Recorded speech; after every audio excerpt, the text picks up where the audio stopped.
Welcome to the MUFG Global Markets Podcast. I'm John Cook, and I'm joined today by Takahiro Sekido, Chief Japan Strategist for MUFG. It's Monday, May 23rd, 2022. Welcome back to the podcast, Sekido-san. Good to be back. Always good to have you.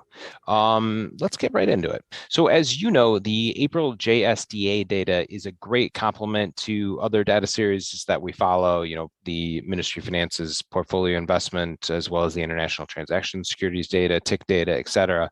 But what does the JSDA data that was released last week tell us about foreign and domestic investor activity in the JGB market in the month of April? Mm-hmm. In April, according to Japanese Securities Dealers Association data released on May 20th, foreigners had a big presence in the JGB market, unloading a net 2.7 trillion yen in long-term JGBs as they tested the sustainability of the BOJ's fixed-rate JGB buying operations. They accelerated net buying of TDBs to 23 trillion yen, medium-term JGBs to 1.9 trillion yen, and super long JGBs to 1.06 trillion yen. Amongst Japanese investors, Citibanks unloaded a net 293 billion yen of super long JGBs, while regional banks dumped 190 billion yen. Agriculture and forestry-related financial institutions sold a net 223 billion yen of long-term JGBs. Foreigners appear to have been trying to challenge the upper 0.25% bound of the BOJ's 10-year JGB yield target. That being said, Japanese investors also appear to have sold into the BOJ's fixed-rate JGB buying operations as they reshuffled their JGB portfolios. Wow, that is like a targeted attack on the BOJ's on BOJ yield curve control. Right. Just kind of doing the math quickly, all the selling in long-term JGBs was sort of offset by buying elsewhere. So yeah, that is a tactical strike on yield curve control. Foreign investors have been fighting the BOJ on and off for years, if not decades, and have always lost. So I guess this is another example of them losing, right? Right. Yeah. So that's super interesting. What else is interesting in some of these data series that you follow? Okay. Between May 8th and 14th, Japanese investors turned a net buyer of foreign bonds a net 370 billion yen. And between May 1st and 14th, foreigners have been avoiding 10-year JGB yield lists, but they have been buying short-term yen bonds, a net 5.3 trillion yen, huge. We expect Japanese investors to gradually rebuild their foreign asset positions from June. Foreigners are likely to rebuild their JGB holdings, while Japanese will also buy JGBs using their yen funds from selling foreign bonds.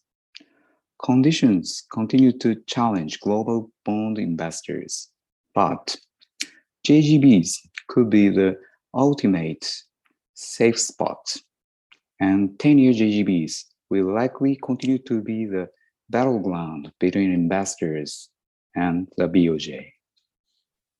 It's interesting that you expect Japanese investors to gradually rebuild their foreign asset positions, starting in June.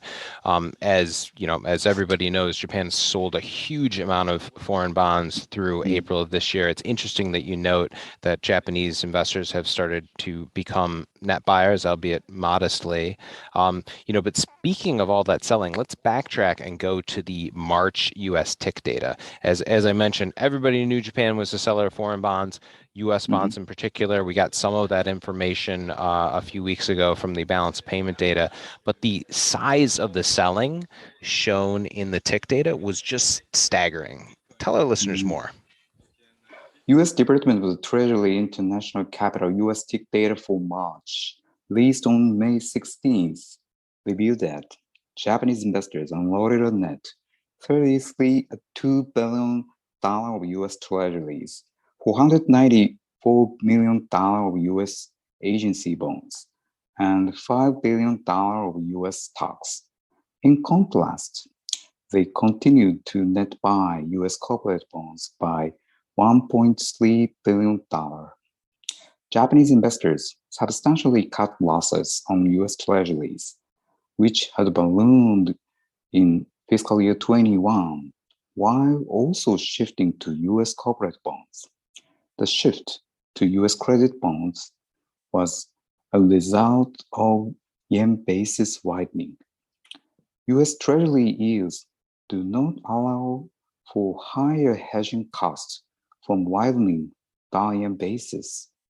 Japanese investors appear to be selectively buying US corporate bonds, which offer relative appeal with dollar-yen hedging costs as US credit spreads widen. Moreover, with Japanese investors unloading US bonds faster, they have been accumulating more US short-term bonds and shortening durations in order to weather the current inflationary and rate hike phase. According to Japan's balance of payment data, Japanese investors have accumulating more non-sovereign bonds of G10 countries aside from the US. They bought sovereign medium to long-term bonds of France, 376 billion yen, and Australia, 149 billion yen, and non-sovereign medium to long-term bonds of Australia, 191 billion yen, the UK, 155 billion yen, and Canada, 114 billion yen. US Treasury selling by Japanese investors stood out in March, and the different trading patterns with European investors was clear. They purchased US Treasuries by $57 billion that month. Compared to European investors, Japanese investors Japan's maintaining easy money conditions, and also, secondly, the anti-COVID measures and the differences with US and European investors, as well as with risk preference, were bound to arise. Looking forward, quantitative tightening by the Fed could cause a G10 bond valuation losses to grow, but Japanese investors' investing flows will likely differ from US and European investor flows.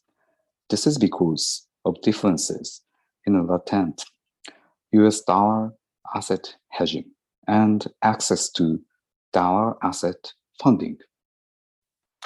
It's interesting you note the differences between flows from European investors and Japanese investors, because on the face of it, you wouldn't necessarily expect any investor to be buying into the sell-off and hawkish Fed policy. But as you point out, Japan is different with easy money conditions and these anti-COVID measures. I'm sure there are many other differences. But just that really interesting to a couple other points I just want to highlight. Huge selling of treasuries, staggering, and then you point out how the increasing cost of FX hedging and hedging with basis, has pushed Japanese investors into spread products, particularly corporate bonds. Interesting that they still are selling mortgages. I suspect that has something to do with the fact that the Fed is passively at least selling mortgages and potentially going to actively sell them. So that may be keeping Japanese investors on the sidelines in that particular product. But I think we're probably running out of time here. So why don't we wrap things up with your outlook across yen rate, spot dollar yen, and yen basis markets? Okay. Amongst the G10 currencies, Swiss franc and yen has been strengthening of late. Plunging US stock prices and rising VIX have triggered rebalancing G10 currencies. Over the near term, falling US stock prices could cause the dollar yen to decline. However, Japan's April trade data shows that Japan has a deep-rooted trade deficit of 839 billion yen. Exports rose by 12.5% year over year, while the imports increased by 28.2% year over year. As such, we assign a bottom for dollar yen of 127 yen level, we now see a bearish bias for yen rather than neutral, with trading in a 3 yen range. The long end of the curve could rise out of the 40-year auction on May 26. The front end of the JGB yield curve could fall because of the abundance of yen funds, as falling bonds were unloaded by Japanese investors this month. We now see a downward bias for yen rates rather than neutral. Yen basis curve has widened, especially in the belly. The Ministry of Finance data shows that the Japanese investors have been net buying of falling bonds, while the foreigners turn the net seller of Japan stocks. Foreigners have been rebuilding their yen bond holdings, expanding beyond the short zone to medium and long durations. Between May 8th to 14th, Japanese investors net bought 370 billion yen of medium to long-term falling bonds, while unloading a net 57 billion yen of falling stocks and investment fund holdings, and a net 32 billion yen of short-term falling bonds.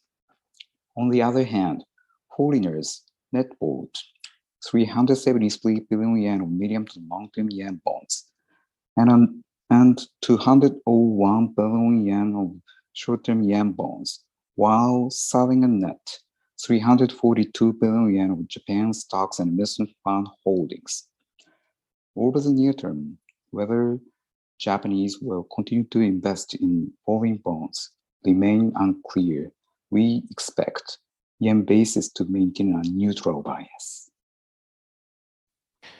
Interesting. So you are bearish on dollar yen, which is interesting how strong it's been as of late, although it has weakened. But you're limiting your bottom to 127, and downward bias for JPY rates as the BOJ wins the battle. We discussed that a little bit earlier in the podcast, and neutral on cross currency basis. Okay, great. Excellent stuff as always. Thanks for taking us through it, Sekido-san. Thanks for having me, John. And thank you for listening to the MUFG Global Markets Podcast. Rate, review, and subscribe on Apple, Spotify, or wherever you get your podcasts. And reach out to your MUFG sales rep for any further information. Check back soon for more insights from the Global Markets Research Team.